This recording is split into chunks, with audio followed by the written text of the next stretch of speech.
Hello students, good morning. कैसे हैं आप सभी लोग। कुहू इंटरनेशनल स्कूल ऑनलाइन प्लेटफॉर्म पे आप सभी का स्वागत है बच्चों।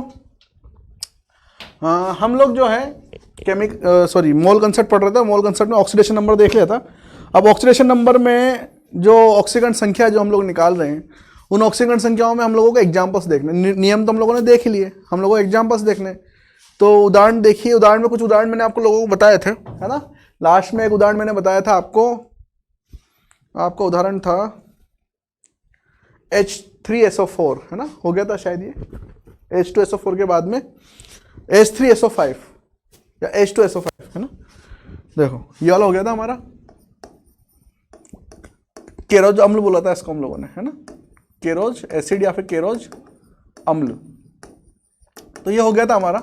इसमें सल्फर का कितना आया था +6, जबकि अगर हम लोग सोल्व करके निकाले, है ना, मैथमेटिकली, तो कितना आ रहा था +8 आ रहा था शायद, जो कि गलत है, रेंज से बाहर जा रहा था।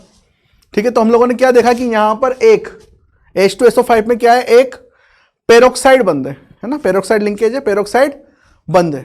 क्लियर, ये हम लोगों ने देख लिया था। चलिए अगला एग्जांपल है हमारे पास में H2H2O6, H2H2O6। आप इसको सोल्व करने की कोशिश करो कि इसके अंदर क्या होगा। देखो, अगर इसके अंदर हम लोग चेक करें सल्फर का, सल्फर की ऑक्सीकरण संख्या निकालनी है। कैसे निकालोगे, कितने सल्फर है, 2, तो उसको क्या ले लोगे आप, 2x। हाइड्रोजन किसके साथ लगा हुआ है भाई, अधातु के साथ लगा हुआ है ना, तो प्लस में होगा। तो 2 हाइड्रोजन है तो 2 + 1 × 2 + 2, ठीक है। प्लस ऑक्सीजन कितने, 6, और एक ऑक्सीजन का कितना होता है -2, तो 6 × -2 इज इक्वल टू बताओ 0। क्लियर, क्योंकि उदासीन है। अब इसको आप सोल्व करोगे तो कितना आएगा, 2x इज इक्वल टू, ये उधर जाएगा तो 12, ठीक है, -2 कितना आ गया 10, तो x इज इक्वल टू कितना आ गया +5। x इज इक्वल टू कितना आ गया +5, है ना। अब चाहो तो ऐसे सोल्व कर लो या फिर चाहो तो दूसरी तरीके से सोल्व कर लो, है ना। x इज इक्वल टू +5 आ रहा है, तो देखो सल्फर जो है, 2 सल्फर है और एक OH इधर, एक OH इधर, एक ऑक्सीजन इधर, एक ऑक्सीजन इधर, एक ऑक्सीजन इधर, एक ऑक्सीजन इधर। क्लियर, ये का स्ट्रक्चर बनेगा भाई। मैं स्ट्रक्चर क्यों बना रहा हूं, जानबूझ के बना रहा हूं, क्योंकि आपसे पूछ सकते हैं H2H2O6 में कितने SS बंद हैं, कितने SOH बंद हैं, ठीक है, कितने हाइड्रोजन बंद हैं, कुछ भी पूछ सकते हैं। क्लियर, कितने ऑक्सीजन डबल बॉन्ड से जुड़े हुए हैं, ये देख लो, कुछ भी पूछ सकते हैं स्ट्रक्चर में। तो देखो, अब जैसे ये निकाल लिया +5, वैसे ही इसमें निकालने की कोशिश करते हैं, +5 आ रहा है कि नहीं आ रहा, चेक करते हैं, क्योंकि स्ट्रक्चर से द्वारा निकालना सबसे बेस्ट तरीका होता है। क्लियर, स्ट्रक्चर के द्वारा निकालना सबसे बेस्ट तरीका होता है ऑक्सीडेशन नंबर। क्लियर, तो देखो, हाइड्रोजन +1, ऑक्सीजन -1, ये कर चुके कल, ये +1, ये -1, ये -2, ये -2, ये -2 और ये -2। अब इस -1 की वजह से इस पे कितना आ जाएगा, +1, इस -2 की वजह से इस पे +2, इस -2 की वजह से इस पे +2, उसी तरीके से इस -1 की वजह से इस पे +1, इस -2 की वजह से इस पे +2, इस -2 की वजह से इस पे +2। एक सल्फर का कितना निकल के आएगा बताओ, +5। दूसरे का भी कितना निकल के आया, +5। क्लियर, कितना निकल के आया, +5। इन दोनों सल्फर की वजह से एक दूसरे के ऊपर आवेश नहीं आएगा, क्योंकि दोनों सल्फर ही है ना, कौन किसके इलेक्ट्रॉन खींचेगा, कोई नहीं, खींच नहीं पाएगा। क्लियर, तो अगर दोनों एक जैसे जुड़े हुए हैं, सल्फर सल्फर, वो भी सिंगल बॉन्ड से, तो एक दूसरे के इलेक्ट्रॉन खींच नहीं पाएंगे, मतलब कोई आवेश इन दोनों के ऊपर नहीं आएगा, 0 0 आएगा। 0 लिख लो, 0 लिख लो। क्लियर, तो हमारा कितना हो गया टोटल, इसका भी +5 और इसका भी +5, तो x बराबर +5 का मतलब एक सल्फर का कितना आ गया, +5। क्लियर, आराम से निकाल सकते हो। चले अगला क्वेश्चन करते हैं। अगला क्वेश्चन है आपके पास में, उदाहरण H2H2O7 में सल्फर का निकालना। कर लोगे, करके देखो। करके देखो 2 मिनट फटाफट, जल्दी। कैसे होगा मैथमेटिकली करके देखो पहले।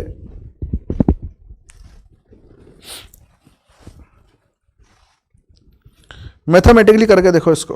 H2StuO7 कितना होगा?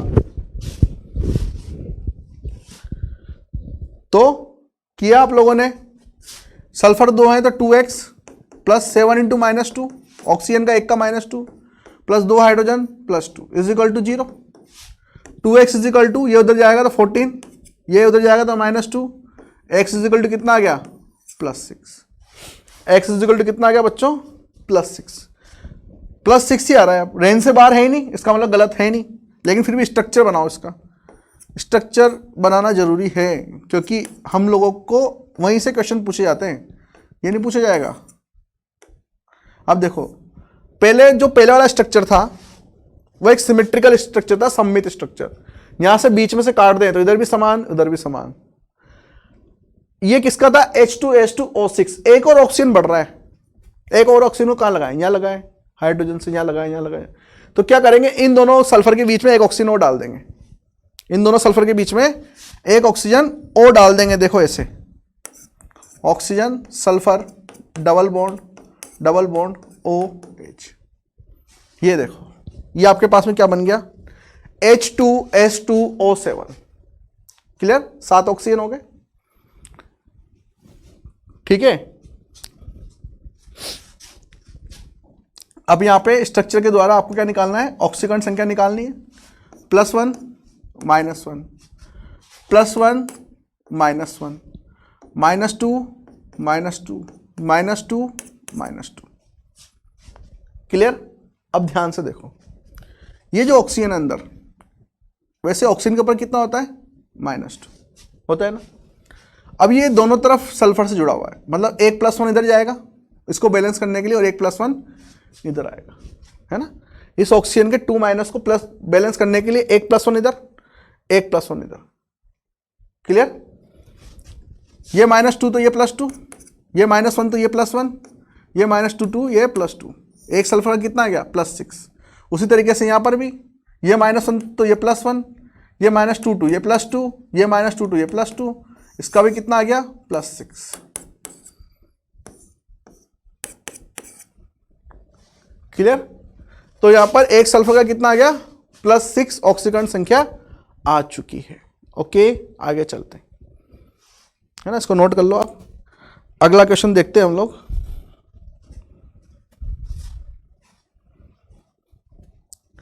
अगला है H2StuO8। H2StuO6 हो गया, है ना। ध्यान रखो, हम लोग कौन सी सीरीज चल रहे हैं? सल्फर के अम्लों की सीरीज चल रही है। ये केरोज अम्ल है, फिर H2StuO6 लिया, है ना। ध्यान रखना, H2H2O5 ये नहीं बनता। क्लियर? क्या बनता है? H2H2O6, फिर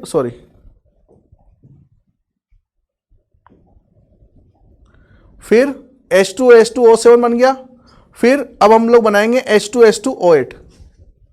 अगला उदाहरण है हमारे पास में H2H2O8। इसमें किसका निकालना है? सल्फर का। फटाफट निकाल के दिखाओ मैथमेटिकली कि ये सही है कि नहीं है, परास में है या नहीं है ना। जैसे हम लोग मैथमेटिकली सोल्व कर रहे हैं बिल्कुल वैसे करेंगे।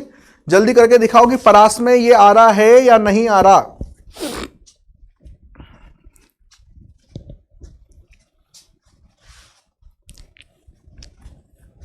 H2H2O8, है ना। जल्दी करके दिखाओ कि ये परास में आ रहा है या नहीं आ रहा, है ना। कर लिया होगा। तो सल्फर कितने? 2। क्या लिया हम लोगों ने? 2x। हाइड्रोजन कितना? 1 का +1 तो 2 का +2, plus 8 into -2 is equal to 0। क्या सही हूं मैं? हाँ जी, मैं सही हूं बिल्कुल। तो 2x इज इक्वल टू कितना हो जाएगा? 16 -2 14, x इज इक्वल टू कितना आ जाएगा? +7। बताओ सल्फर की परास क्या होती है? सल्फर की परास होती है -2 से +6। बताओ ये है क्या? नहीं, गलत। गलत है तो फिर क्या करेंगे? अब हम लोग स्ट्रक्चर पे जाएंगे। स्ट्रक्चर देखो कैसा होगा इसका।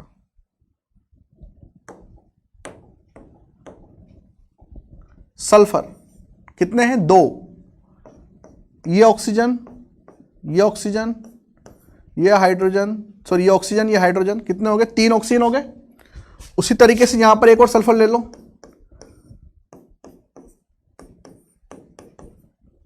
हाइड्रोजन 2 हो गए, ऑक्सीजन कितने हो गए? 6। 2 ऑक्सीजन बच रहे हैं, बीच में डाल दो। लो, क्लियर? क्या गया यहां पे? क्या बोलते हैं इसको? बताइए क्या बोलते हैं इसको? मोगेम्बो बोलते हैं,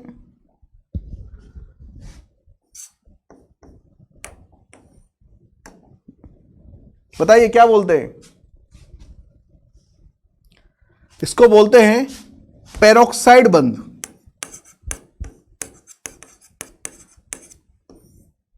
पेरोक्साइड बंध, इस स्ट्रक्चर को बना लो, इसको क्या बोलते हैं? पेरोक्साइड बंध, है ना। इसका नाम हो जाता है इस अम्ल का पेरोक्सी डाइसल्फ्यूरिक अम्ल। पेरोक्सी डाइसल्फ्यूरिक अम्ल, या इसका एक और नाम है मार्शल अम्ल। मार्शल अम्ल, ठीक है। पेरोक्साइड बंध आ गया। अब देखो इसको कैलकुलेट कैसे करेंगे? बिल्कुल वैसे, +1 -1 -1 -2 -2 -2 -2 +1 -1, ये सारी चीजें हम लोग देख चुके हैं कल के लेक्चर में, है ना। अब ध्यान से देखो, ये -2 तो ये +2, ये -2 तो ये +2, ये -1 तो ये +1, इधर का पूरा काम खत्म। वैसे इधर का काम खत्म कर लो, ये -1 तो ये +1, ये -2 तो ये +2, ये -2 तो ये +2। क्लियर? अब हम लोगों ने देखा कि जो पेरोक्साइड बंध है उसमें जो दोनों ऑक्सीजन होते हैं उन पे कितना आवेश होता है? -1 -1, मतलब यहां पर भी -1 और यहां पर भी -1। इस -1 की वजह से इस पे कितना आ जाएगा? +1, और इस -1 की वजह से इस पे कितना आ जाएगा? +1। तो टोटल मिलाकर यहां पर +6 आएगा, और यहां पर भी कितना आएगा टोटल मिलाकर? +6। क्लियर? तो एक सल्फर का कितना है? +6। कैलकुलेशन कर रहे थे, क्या आ रहा था? +7। वो इसलिए आ रहा था क्योंकि 2 ऑक्सीजन ऐसे ले लिए थे हम लोगों ने जिनका -2 नहीं है, -1 है, because it is peroxide bond, है ना। ये क्या है? पेरोक्साइड बंध है। ओके, ये क्या है बच्चों? पेरोक्साइड बंध है। तो ध्यान से इसको हमें करना है। क्लियर? अगले एग्जांपल पे चलें। चलो, ये सल्फर के उदाहरण हो गए हमारे। कुछ उदाहरण हम लोग फॉस्फोरस के ले लेते हैं। अगला उदाहरण है हमारे पास में H3PO5। H3PO5 में आपको किसका निकालना है? फॉस्फोरस का। निकाल के देखो, X इजिकल टू, हाँ मतलब X ले लिया, इधर हाइड्रोजन +3, इधर 5 × -2 equal to 0, X equal to आ गया 10 - 3 मतलब +7। बताओ सही है क्या? गलत है। क्यों? क्योंकि फॉस्फोरस की रेंज कहां से कहां होती है भाई? फॉस्फोरस की रेंज होती है -3 से +5। अगर इस परास से बाहर जा रहा है फॉस्फोरस की ऑक्सीजन संख्या, तो वो क्या हो जाएगी? गलत हो जाएगी। तो इसको सही करने के लिए क्या करेंगे हम लोग? सर से बोलकर जनरेटर चलवाएंगे और ऐसे चलवाएंगे।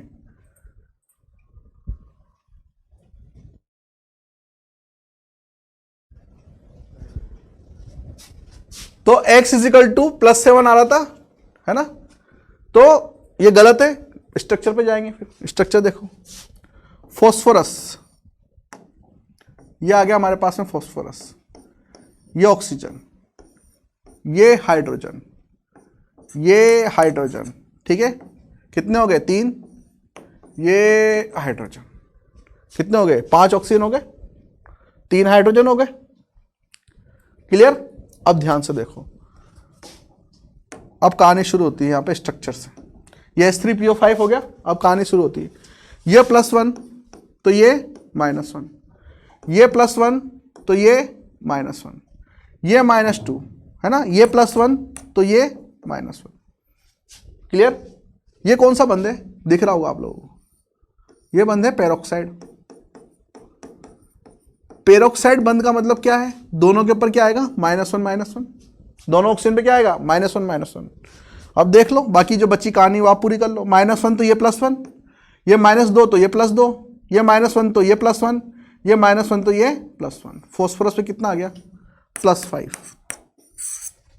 ठीक है, तो इसका मतलब हमने जो ऊपर निकाला था वो गलत था। वो गलत क्यों था, क्योंकि यहां पे देखो -2 लिया है ऑक्सीजन का, कितने ऑक्सीजन का ले लिया आपने, 5 का, जबकि 2 ऑक्सीजन ऐसे जिनके तो क्या है, -1 है। क्लियर, तो ये हो गया हमारे पास में H3PO5। ये सारे बहुत इंपॉर्टेंट चल रहे हैं, ध्यान रखना, ये स्ट्रक्चर आपको याद रखने हैं, पूछा जाता है H3PO5 में कितने ऑक्सीजन बंद हैं, ये देख लो पेरोक्साइड बंद कितने हैं, इस तरीके से क्वेश्चन पूछे जाते हैं। अगला क्वेश्चन है आपके पास में H4P2O7। ये सब आए हुए हैं क्वेश्चन हैं बेटा जो मैं करवा रहा हूं। H4P2O7 इसको बोला जाता है पायरो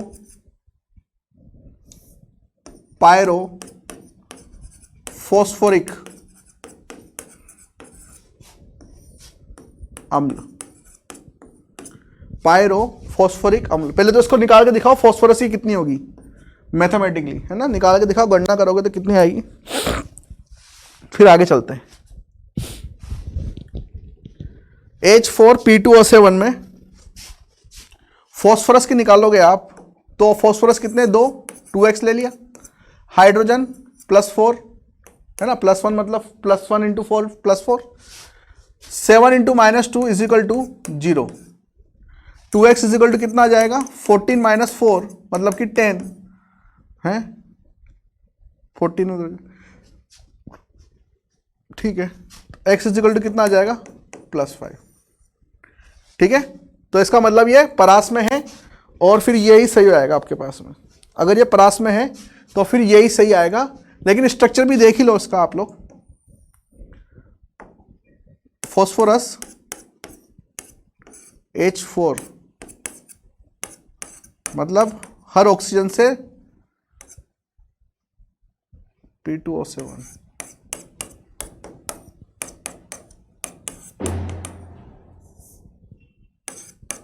लो हो गया, 4 हाइड्रोजन हो गए और ऑक्सीजन 7 हो गए, 2 फॉस्फोरस हो गए। ठीक है, अगर इसका हम लोग स्ट्रक्चर के द्वारा निकालने की कोशिश करें, संरचना के द्वारा, तो ये +1, ये -1, ये +1, ये -1, ये -2, ये -2, +1 -1 +1 -1, और इसके ऊपर क्या आएगा, -2, तो इसका एक -2 है तो एक +1 इधर आएगा और एक +1 इधर आएगा, ये -1 की वजह से +1, इस -1 की वजह से ये +1, इस -2 की वजह से ये +2, टोटल मिला के कितना आ गया, ये +5।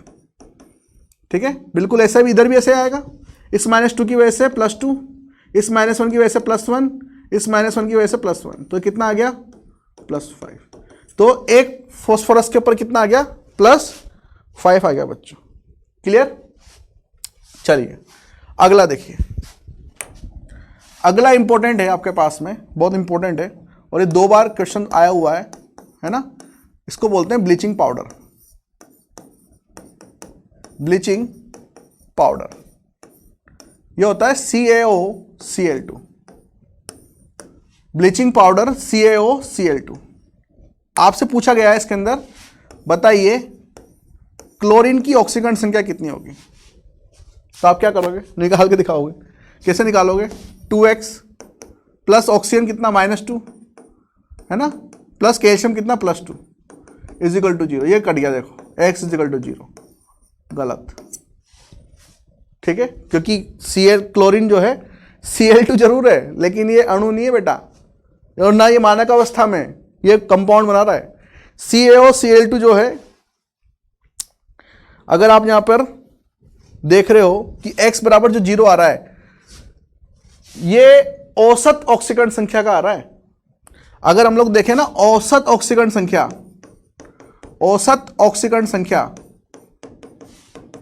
तो x बराबर 0 आएगा, ये सही है, लेकिन ऑक्सीकरण संख्या 0 आएगा, ये गलत है। कैसे, इसकी संरचना कुछ इस टाइप की होती है बेटा, CaOCl और Cl-, ठीक है। यहां पर दो तरह के ऋणायन होते हैं, एक तो OCl- और एक Cl-। ये बहुत इंपॉर्टेंट चीज है। ब्लीचिंग पाउडर में दो तरह के ऋणायन होते हैं, एक OCl-, दूसरा Cl-। तो हम लोगों को यहां पर निकालना है दोनों में। तो इसका तो आप आसानी से निकाल सकते हो, इसको पहला नाम दे देता हूं मैं, इसको दूसरा Cl-, है ना। जो पहला Cl- है, Cl- है इज इक्वल टू कितना जाएगा, x इज इक्वल टू -1, है ना। जो इसके पर आवेश होगा वही हो जाएगा आपके पास में, x इज इक्वल टू -1। इसमें निकालोगे आप तो कैसे आएगा, इसमें निकालोगे तो देखो कैसे आएगा। OCl- में क्लोरीन निकालोगे आप, कैसे निकलेगा, x प्लस ये -2 इज इक्वल टू -1, है ना। आवेश जो आएगा वही बराबर में जाएगा, और ये ऑक्सीजन का -2, तो x इज इक्वल टू कितना आ गया, ये +1। इसका मतलब इसमें एक क्लोरीन तो -1 का है, दूसरा क्लोरीन क्या है, +1 का। This is the most important, है ना। ये सबसे ज्यादा इंपॉर्टेंट है, क्योंकि IIT, AIEEE और एम्स तीनों में क्वेश्चन आ चुका है, ठीक है, कि ब्लीचिंग पाउडर के अंदर क्लोरीन का ऑक्सीडेशन नंबर, ऑक्सीकरण संख्या क्या होती है, ठीक है। तो ऑप्शन देखो क्या थे, है ना। क्वेश्चन ये है कि CaOCl2 में क्लोरीन की ऑक्सीकरण संख्या